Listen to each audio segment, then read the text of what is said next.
We did it! You campaigned for it, you fought for it, you voted for it, and now it has arrived. Change begins now.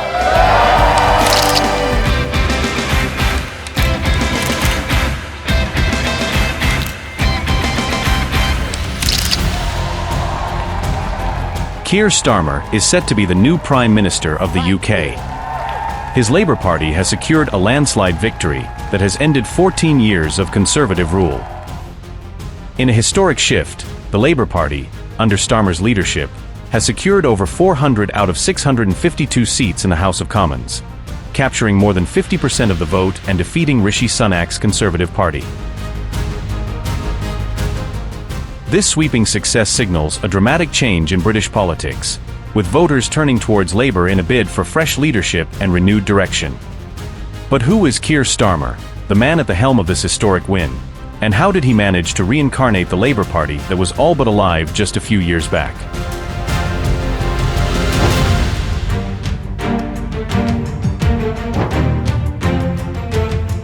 Born in London in 1962, Starmer's journey from humble beginnings to the forefront of British politics is nothing short of remarkable.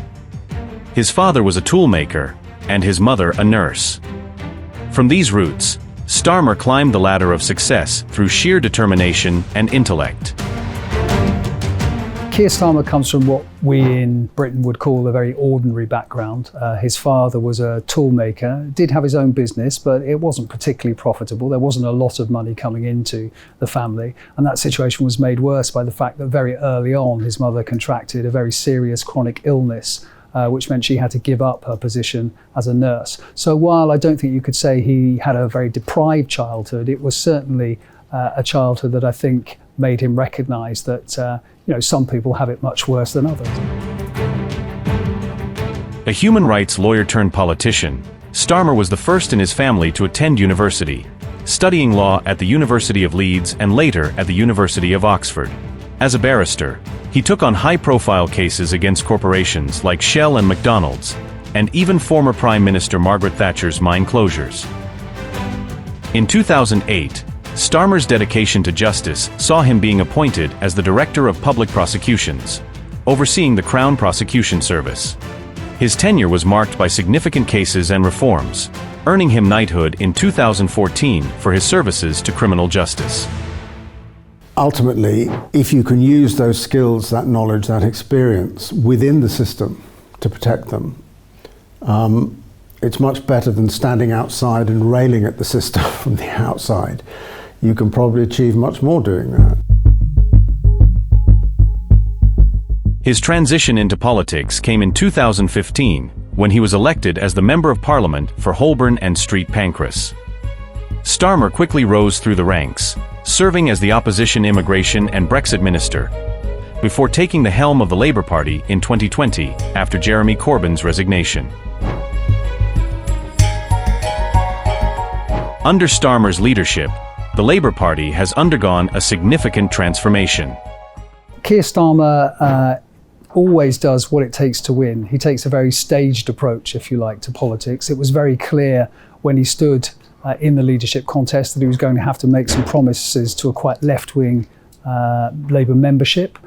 He chose to do that, probably knowing that in the end he would have to renege on some of those commitments, but it got him where he needed to go, i.e. to become leader of the Labour Party. Starmer's 2024 election campaign promises a decade of national renewal, targeting what Labour describes as the years of decline under Conservative rule. The Labour manifesto is ambitious. It includes plans to create a new publicly owned energy company, reduce NHS waiting times, build new homes, and renationalize rail services. But Starmer is also keen to appeal to traditionally right-leaning voters. He has emphasized wealth creation and proposed a national wealth fund, arguing that economic growth and social justice must go hand in hand.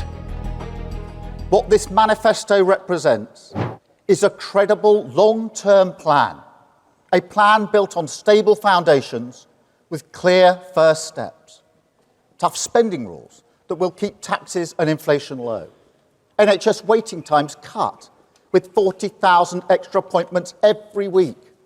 A border security command to smash the criminal smuggling gangs. Great British Energy to cut bills in your home for good. More police in your town, cracking down on antisocial behaviour. And 6,500 new teachers in your school, giving your children the start in life that they deserve. Brexit remains a contentious issue in British politics, and Starmer's stance is carefully calibrated. Having voted to remain in the EU in 2016, he acknowledges the need to improve the current UK-EU trade deal. His focus is on enhancing areas like trade, research, and security, without advocating for rejoining the bloc. However, Starmer's landslide victory reaffirmed the notion that his steady, pragmatic approach is exactly what Britain needs after years of political turmoil. 4.5 years of work changing the party. This is what it is for. A changed Labour Party, ready to serve our country, ready to restore Britain to the service of working people. But a mandate like this comes with a great responsibility. Our task is nothing less than renewing the ideas that hold this country together. National renewal. We have to return politics to public service. Show that politics can be a force for good. Make no mistake, that is the great test of politics in this era. The fight for trust is the battle that defines our age. It is why we've campaigned so hard on demonstrating we are fit for public service. Service is the precondition for hope. Respect, the bond that can unite a country. Together, the values of this changed Labour Party are the guiding principle for a new government. Country first, party second. Country first, party second isn't a slogan. It's the guiding principle everything we have done and must keep on doing. On the economy, on national security, on protecting our borders. The British people had to look us in the eye and see that we can serve their interests. And that work doesn't stop now. It never stops. The changes we've made are permanent, irreversible, and we must keep going. We ran as a changed Labour Party, and we will govern as a changed Labour Party. We said we would end the chaos, and we will. We said we would turn the page, and we have.